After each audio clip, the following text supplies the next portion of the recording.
Good morning and thanks for joining us for KBOI 2 News Midday. I'm Rick Douglas. Now to your top 11 stories at 11. State lawmakers were at the Capitol bright and early this morning. That's because Governor Otter called them back for a special session to fix and pass a bill affecting Idaho's child support system. Changes were made to the original bill after some lawmakers were concerned that it might bring Sharia law to Idaho. Leaders of both chambers say the new version of the bill will go to the governor for his signature, but not before the public has a chance to weigh in. If the bill doesn't pass, $205 million in child support payments could be interrupted. Staff from Idaho Fish and Game were at a pond in Middleton today to begin the process of eradicating an invasive weed. Eurasian milfoil is a waterborne weed that chokes off oxygen, and it's taking over Duff Lane Pond, making it unfishable. Fish and Game staff will use an herbicide designed to kill the weed without killing the fish. The public is being warned not to swim in or drink from the pond for at least 24 hours, and that goes for pets as well. Election day's tomorrow, and several school districts are asking voters for help. In Horseshoe Bend, this is the second time that district officials have had to ask for more money after the first levy failed.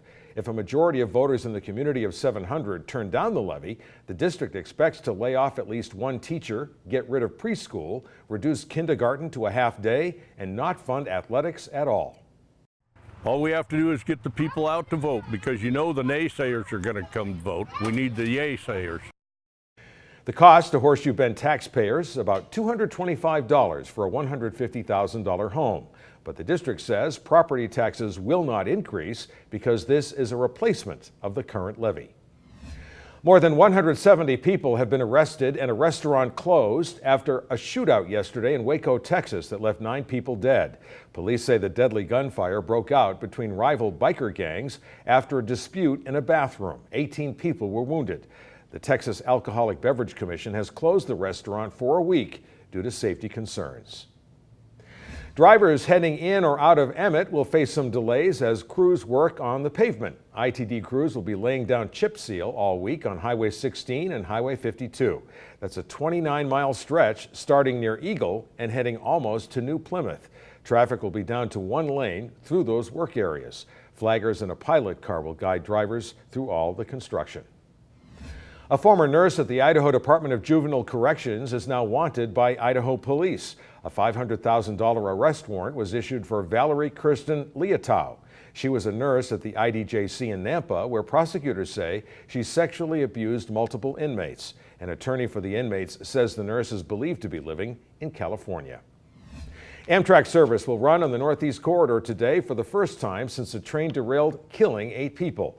The railroad spent the weekend installing new speed controls on the curved section of track where the train crashed.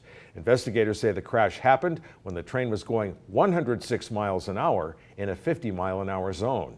But they're still not sure why the engineer was going so fast, and the man's attorney says he does not remember anything about the crash.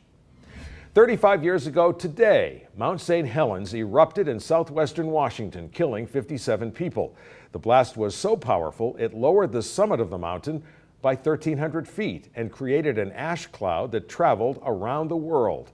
The National Park Service recently held a reunion of survivors. I didn't think we were going to make it. I thought we were going to die. There was the mountain just blowing at maximum right there. I mean, I don't know, 65,000 feet, whatever.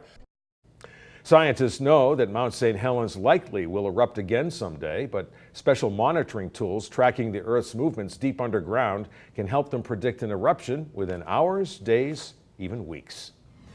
1 Marine is dead and 21 more are recovering after an Osprey military aircraft crash-landed in Hawaii.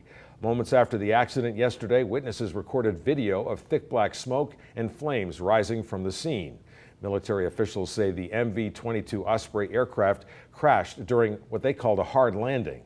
It happened at Bellows Air Force Base on Oahu. The government of Iraq this morning says ISIS extremists have taken over the city of Ramadi, the capital of Anbar province. That's after Iraqi troops simply gave up the fight and ran.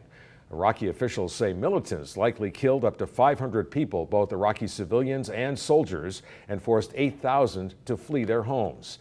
Shiite militias vow to mount a counteroffensive and reclaim Ramadi. This morning, investigators are looking into what went wrong for two extreme jumpers in Yosemite National Park. Renowned athlete Dean Potter and his partner died on Saturday. They attempted a daring wingsuit jump from more than a mile high at the park's Taft Point. Park search and rescue crews recovered both bodies about 50 yards apart yesterday. Base jumping is illegal in Yosemite and it's dangerous business. In a 2012 study, 72% of jumpers had witnessed a fatality or a serious accident.